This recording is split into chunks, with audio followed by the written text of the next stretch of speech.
This is the Herd Line News. All right. LeBron James and the Lakers secured the first NBA title in a decade when, of course, they won in the bubble back in 2020. Big deal for them. They have not been able to get back to the finals since, though, Danny. LeBron's still confident, though, that his team can get back to that championship level. I mean, of course. Of course. What gives you that confidence? Because we've done it before. We still have two guys who commit every single day, and myself and AD, we commit to excellence and commit to win. We're not that far off. You know, we were 1 year removed from the Western Conference Finals. This past year didn't go as well as we would like, but we're not that far off. And there's so many teams in the league, you know, so many great teams in the league, in the Western Conference and the Eastern Conference, but we don't see that we are that far off anyways. That's ridiculous. Love the guy, but come on. I mean, of course, LeBron James believe, yes, we can win. You wouldn't step on the court as an athlete, a professional athlete, or even as a LeBron James if you didn't believe you could win. Does it make it true? No. I mean, listen to the starting five. You have LeBron, AD, D'Angelo Russell, Austin Reeves, Rui Hachimura. Where does that stack up against the rest of the group? Plus, you got a head coach who has zero NBA head coaching experience. So I love LeBron's confidence. I love that maybe he's just trying to speak it into an existence and that, you know, his teammates can hear this and say, okay, if LeBron believes it, then yeah, maybe we should believe it too. But realistically, Danny, I mean, what are we talking? What are the expectations for this Lakers team this year? Not a championship. I'll tell you, listen, you're right. LeBron has to say that. Yeah. What competitive person wouldn't say it? He needs to believe it. And this past season for LeBron and for AD, that's a 98th percentile outcome for those two guys individually. AD's had health issues. He was remarkably healthy. LeBron, again, 39 years old. Like, the guy is indestructible. He's one of the best physical specimen athletes the world has ever produced. But he turns 40 in December. He's not playing 70-plus regular season games. Like, he had to grind and play every day and play 3 out of 4, 3 games in 4 nights in order for them to eke in to a play-in, to then get out of the play-in, to then lose in 5 to Denver. And so he was willing to take a huge pay cut for a reason. Because Klay Thompson would help, because Valanciunas would have helped, because DeMar DeRozan even would have helped take off some of the fourth quarter scoring load on that team. So they strike out on the stars. He doesn't take the pay cut. They run it back with the same team. They got remarkable health luck from their two best players last year. I just don't see the health thing happening again. And while I like Reeves as a player, if he's your third best, okay, fine, but it's not a deep team. So they're not making it to a championship. They're probably not advancing any further than they did last year. The West is just so ridiculously difficult and deep. But what else is LeBron going to say? I mean, are you surprised, though, that no other superstar would want to come join LeBron and AD? I mean, I at least thought DeMar DeRozan should consider it. Of course, now he's going to go load up a fully stacked Kings team, and so there's more competition for the Lakers. But who wouldn't want to join LeBron? The urgency is huge at this point. His window is so small to get a championship now. Even his son Bryce said, someone asked him, hey, do you want to keep playing until, you could play with your dad? And he's like, my dad only has a few years left. He's Right. getting up there, right? Yeah, Bryce is realistic. He's and I love that Bronny's going to get this chance, but Bronny's going to be the last son to play with his dad, hopefully. But how big of a deal is it, and why weren't they able to get one of these free agents? Yeah, I mean, I think going to Washington is a surprising one. Yeah. But DeMar, it was a money situation. Sacramento, by the way, 49 and 46 wins each of the last 2 years. A younger core that you're joining than this core. Klay Thompson, he chose to go to a team that was in the NBA Finals and play with the second or third best player in the world in Luka. So there's a longer runway for Klay in Dallas. So I think the situations or the decisions by those guys individually made sense. And how much longer does LeBron have? It would be a reason for me not to want to go play there. Not that they're asking me to play there. But, I think that in that situation, each one made sense individually. So they'll run it back, and it'll be much more about the father-son story than about the wins and the losses. Who do you really think, how much longer do you really think LeBron has? I mean, Father Time is undefeated, and he seems to be defeating Father Time. So he said it might be the last contract that he signs. Yeah. It probably is the last contract that he signed, but who knows? Two more years? 2 more years. That sounds realistic. Yeah. I love watching him play. I hope it continues. It's amazing, even now at age 40, what he's able to do. But I don't know. We've seen with Tom Brady, 44, 45. Does that happen in the NBA? It's a little different. But. Yeah, I think he needs to play 3 more years to get Vince Carter's record for most seasons played. So he's got a shot at it. I would never put anything past LeBron. All right. Well, all good things must come to an end. And Steph thinks this could be it. The Warriors dynasty is officially over now that Klay Thompson has left the team. During the era of Steph, Klay, and Draymond, Golden State made 6 trips to the finals. They won 4 titles. And Steph believes that it'll be hard to replicate what his Warriors team had accomplished. I don't think so. It's just because it's very hard to keep things together in this league. There's a lot more player movement. Me, Klay, and Draymond especially, we complemented each other so well for so long. We all brought something different to the table, so we'll see. Records are meant to be broken. Dynasties come in all different shapes and sizes, so we'll see.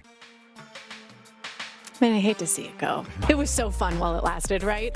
But these dynasties are like 1 in a million. I mean, they're maybe once every 20, 30 years. You don't get to see something this special. The last one we can really remember is Michael Jordan in those fun Bulls years, which you had a front row seat. And we were young, but I mean, you have to have more patience with teams. Otherwise, we're in this era of the NBA where guys are all over. There's so much money at stake where they'll, I'll sign here, we'll go here. Kevin Durant, I want to be a part of this group. Now I want to go to this group. And next year I might change my mind. Where is the commitment that we shouldn't have this instant gratification of I want to win a championship now and then I'll choose a different team to go win next year? Do you think there will come a time where we will see more of these dynasties where people want to wait, take a little more time, not fire a coach if he has a losing season, stick with the role players and give them a little time to work together? Or is this just the reality? This is the new NBA. Get paid your money and go wherever you want. Well, the coaching point, the coaches clearly get hired to get fired. So there's going to be plenty. I mean, guys win titles and then are fired a year later on the coaching front. On the team side, it depends how loosely you want to define a dynasty. Like, were Kobe and Shaq a dynasty? Maybe, maybe not, depending on how you define it.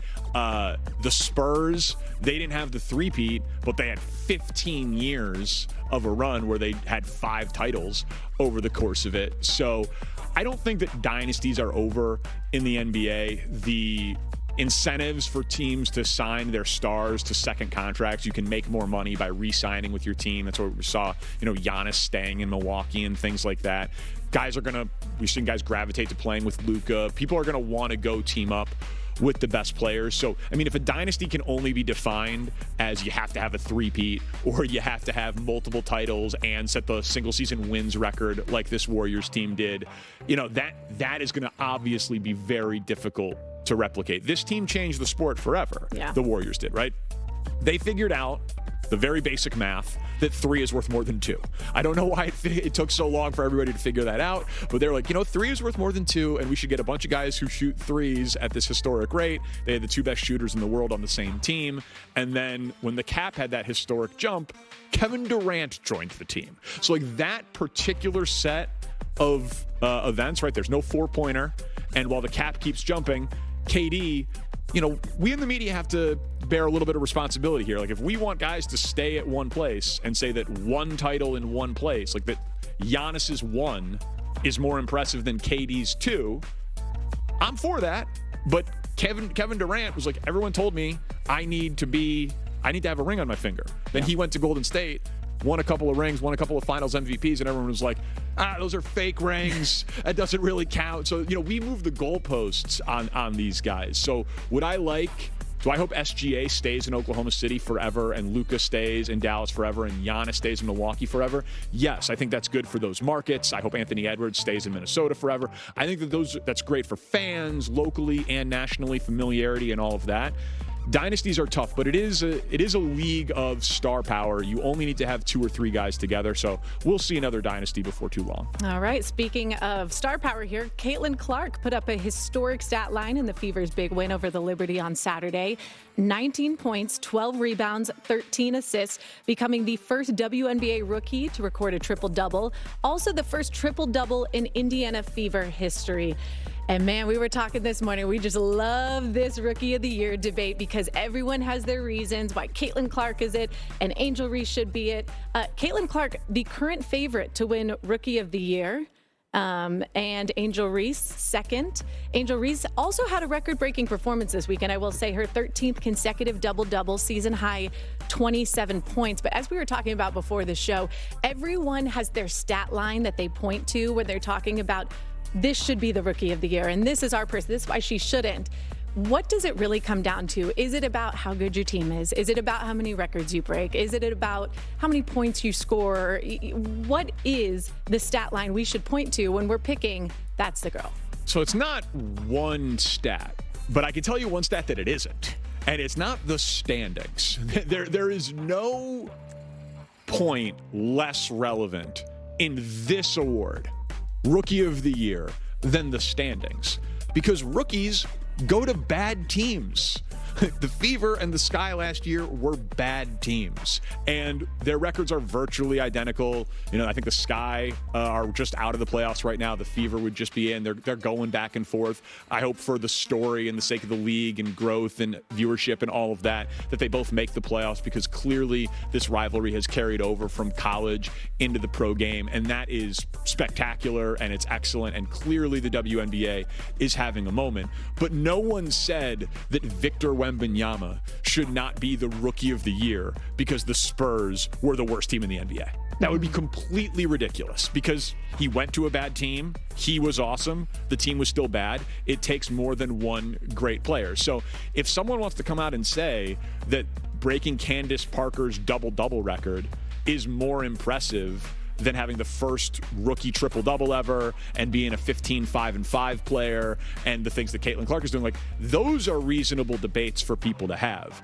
But standings for Rookie of the Year, I don't even love when standings come into MVP as a conversation, because it's a team game. These are team sports. We should be looking at impact on play, stats for players, not wins and losses for the teams. Yeah. All right, that's today's Heardline News. So coming up next, The Athletics' Joe Vardon joins us from Vegas.